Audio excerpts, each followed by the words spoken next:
हम अपनी जान के दुश्मन को अपनी जान कहते हैं, हम अपने जान के दुश्मन को अपनी जान कहते हैं। मोहब्बत की इसी मिट्टी को हिंदुस्तान कहते हैं, हिंदुस्तान कहते हैं। जो दुनिया में सुनाई दे उसे कहते हैं खामोशी, जो आंखों में दिखाई दे उसे तूफान कहते हैं।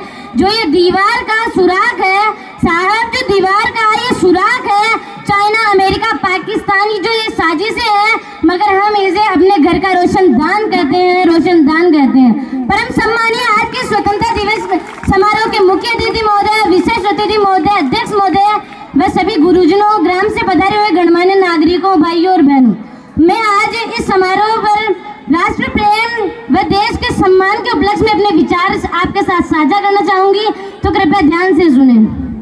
आजादी, आजादी का सही मतलब सिर्फ वही समझ सकते हैं जिन्होंने कभी गुलामी की हो। हम तो कितने सौभाग्यशाली हैं जिन्होंने स्वतंत्र भारत में जन्म लिया। यूं तो आजादी की लौ 1857 में ही जल चुकी थी, जिन्होंने वर्षाल बनकर 1947 में हमारे देश को आजाद कराया।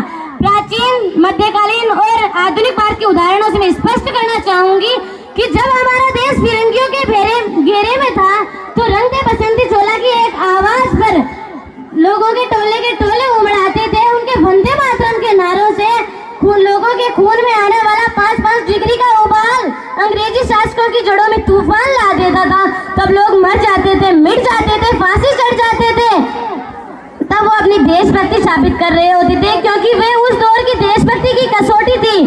तब घर के हालात ऐसे हो जाया करते थे कि अपना सुहाग गंवा देने वाली औरतें कहती थी कि प्यार भी भरपूर गया, मांग का सिंदूर गया, नन्हे नौनिहालों की लंगोटियां चली गई, छोटी छोटी बेटियों की चोटियां चली गई, बाप की कमाई गई, भाई की पढ़ाई गई, और एक ऐसा विस्फोट हुआ साहब कि पता ही नहीं चला कि जिसमें की बोटी बोटी चली गई वाले हालात पैदा हो जाने के बाद भी एक माँ अपने बेटे को सरहद पर भेजा करती थी देशद्रोहियों की धज्जियां उड़ाने के लिए, और पत्र लिखवा कर कहती थी कि पुत्र, अम्मा ने पत्र लिखा है बड़े चाव से कि मेरे पुत्र घबरा ना जाना, पीछे ना हट जाना, चाहे 1 इंच घट जाना, चाहे इंच घट जाना।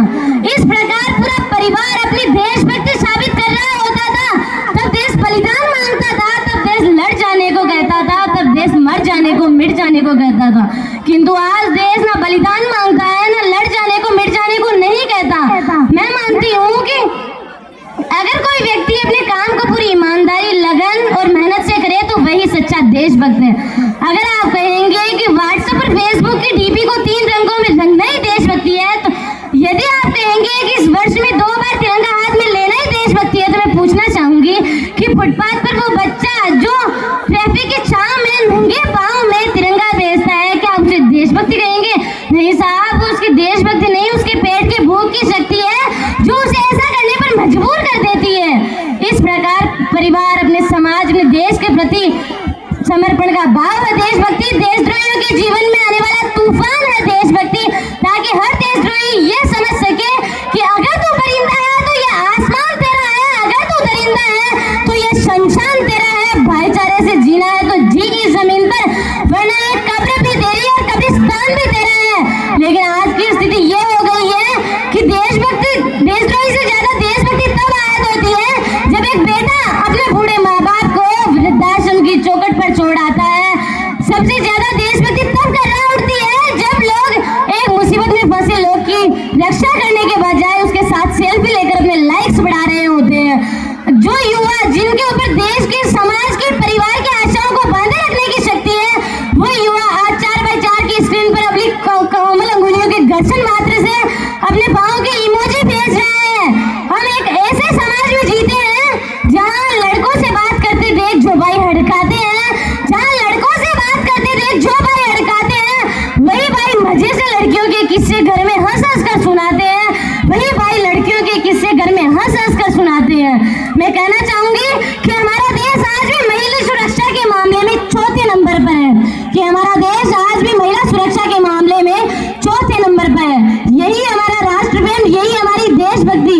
मैं कहना चाहूंगी कि ना ये देश मेरा, ना ये रब मेरा है, ना सरकार मेरी है। जी ना, ये रब मेरा है, ना सरकार मेरी है, ना बड़ा सा ये नाम मेरा है। मुझे इस बात का गुरूर है कि ये देश मेरा है और मैं इस देश की हूँ, मैं इस देश की हूँ और ये देश